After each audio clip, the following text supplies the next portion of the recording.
Oh, Susanna Americana on KYMN Radio from Northfield, Minnesota, the home of cows, colleges, and contentment. And in addition to that, I have an author in studio, Herbert Quelle. I'm going to murder it. Kel- I practice so much. Herbert Quelle, excellent. Yeah, Herbert. Cavity. Okay, now I'll quit saying that. Can I call you Herbert or Herb? Herbert. Okay, Herbert. All right, you are an enthusiast for the harmonica. As a matter of fact, you have written a book, and I find it's going to be very interesting. Thank you for the copy. The name Horner, I certainly do know that name, and I'm thinking maybe they're the only harmonica producer in the United States. Would I be wrong, or are there other manufacturers of harmonicas? Yeah, you're under the general perception that Americans have, which is incorrect in quite a few ways. First, it's not Hohner is not the only company. It is not even the oldest German company, and Hohner has never produced the instrument in the United States. It has only produced in Germany, and since the 80s, when it was taken over by a Taiwanese consortium, also in China. But Hohner was founded in 1857, so that's quite a time being in business. And the oldest harmonica manufacturer out of Germany, actually the harmonica manufacturing comes from German-speaking countries, only beginning in the 1820s. The oldest company is Seidel, Seydel, and I'm playing their instruments. It's a nice manufacturing place out of Klingenthal in Saxony, and that was founded in 1847.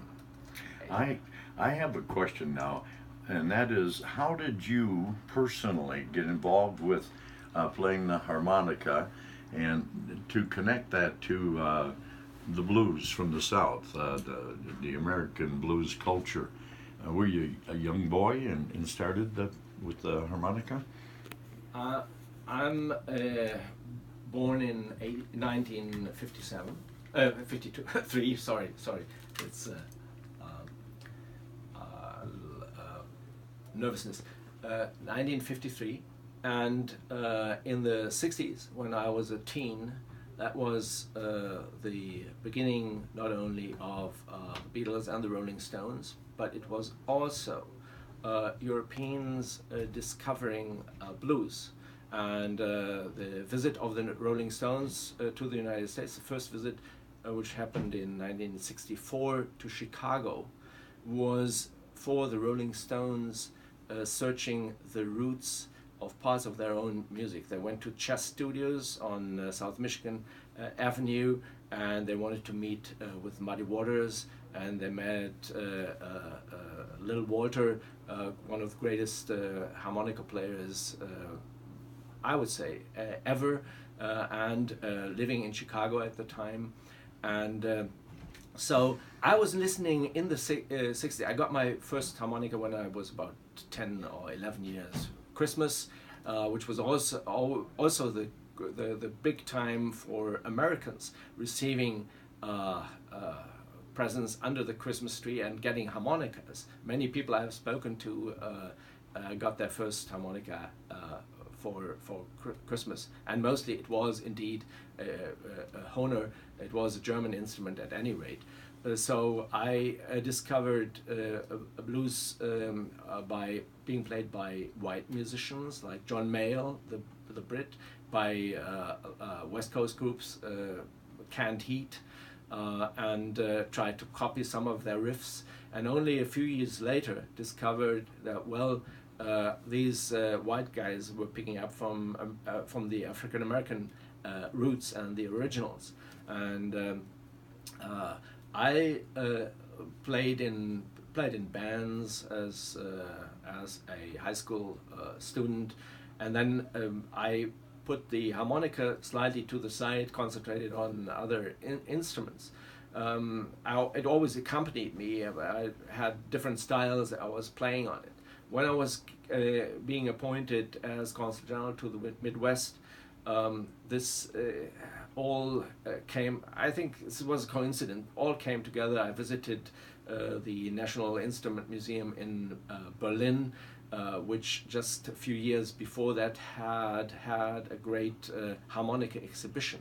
And they still had a catalog. So I looked at the catalog and I said, wait a minute, this is a great idea to strike, to build a bridge between the German manufactured instrument and the blues in particular, as a very typical and unique global musical genre, as I understood it at the time. The blues did not originate anywhere else. It originated in the United States, in the Delta. Okay, now the blues. Now, you're relatively younger than I am by about 12 years, and I grew up watching television in its infancy, basically, but the Ed Sullivan Show and others like that would always have a group on called the Harmonicas. Yes. Now, are you old enough to have seen them on TV? No, but I've seen YouTube videos on that, and I've also watched other groups that are even older, if I'm not mistaken, Buram Inevich and the Harmonica Rascals. Okay. For instance, they became big in the 20s. And the Harmonicats not only played good music, but they included comedy in Yes, their act. exactly. And of course they had a harmonica that was like 2 feet long. Yeah, and the chord harmonica, that's called, that you play certain chords on it, and that you just need that. There's a joke, never stand too close to a chord harmonica player. It may hurt you. It hit you, yeah. And then there's, as a comedy kicker, they come out with the tiny little one. Is that just for that actor? They actually make those and people play the ones that are like 2 inches long.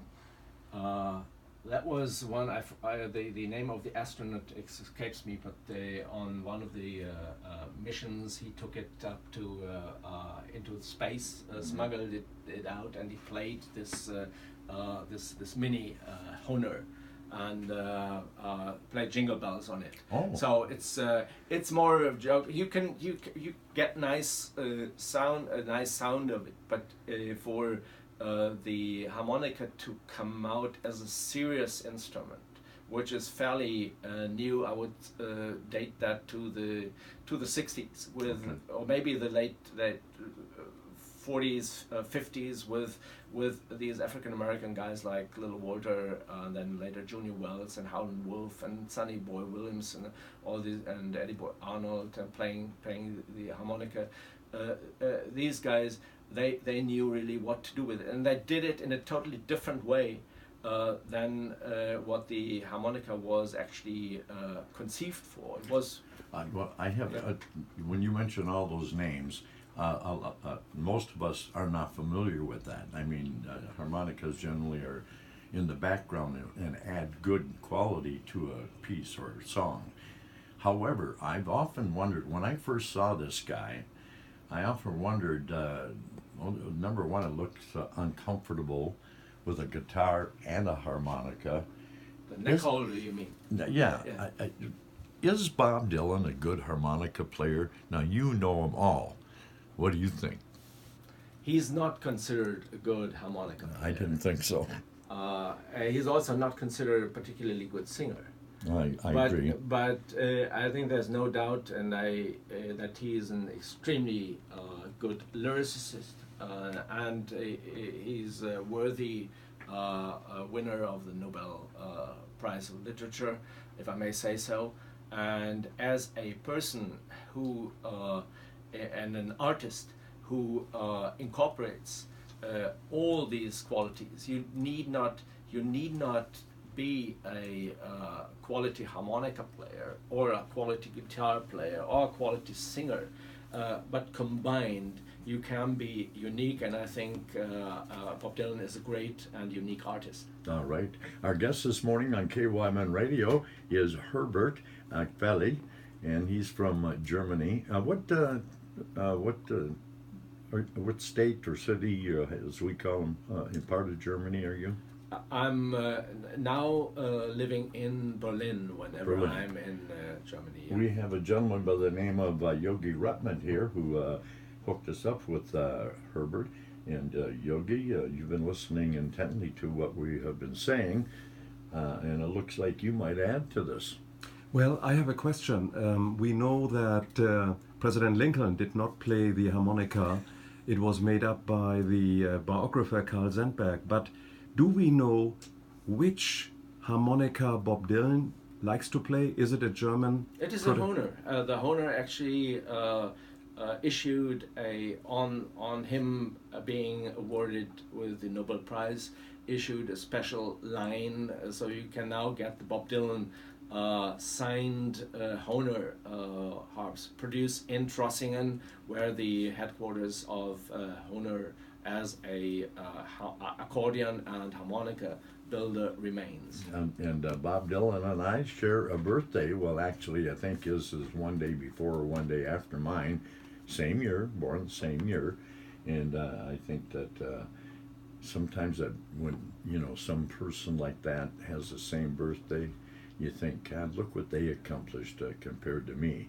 Yeah, but you're not from Duluth, are you? Pardon me? You're not from Duluth, are you? No, and neither was he. He was from Hibbing, Minnesota. He grew up in Hibbing, a rundown town. Born and raised in Hibbing, and then ended up in Duluth, and then ended up in Minneapolis. But he went to high school in Hibbing. Yeah. I have another. I had his, as a matter of fact, I had a woman on the air, bless her soul. She passed away at 105, and she was neighbors to the Dylans, and so, she watched him grow up. And what I'd like to do is get to the music. I'm going to take another break, and then I'd like you to tell us what you're doing with the harmonica and play it. And I have a feeling that you have never been to the Quarterback Club here in Northfield, Minnesota, but perhaps our friend Yogi will take you there because they have the best roasted chicken, and that is deep fried, and it's so good. And they have baby back barbecued ribs with mountains of madness just oozing all over them in the form of their special sauce. And they're the only place in Northfield that has flame broiled burgers. And in addition to that, they serve breakfast every morning from 6 a.m. to 10 a.m. And it's the least expensive but the tastiest and a large portion at the Quarterback Club, which is locally owned and locally managed. We'll be back with our guest, Herbert, the harmonica guy, in just a moment. Thank you. That's great.